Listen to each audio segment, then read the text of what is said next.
اس تک راما بنایا تو یہ باب استفعال بن گیا۔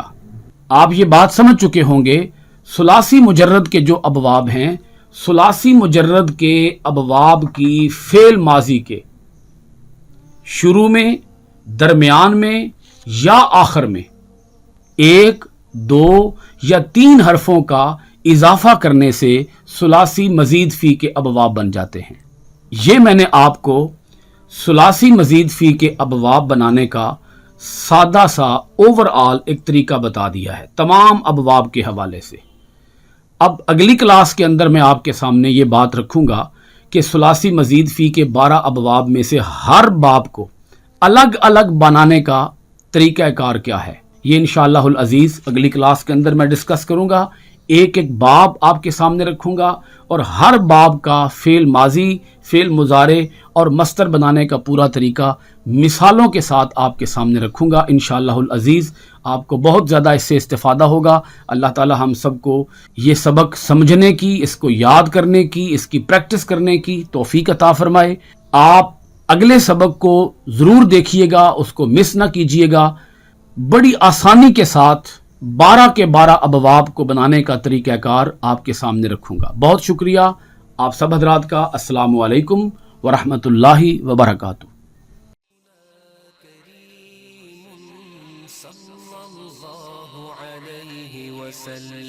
سيدنا كريم صلى الله عليه وسلم، سيدنا كريم صلى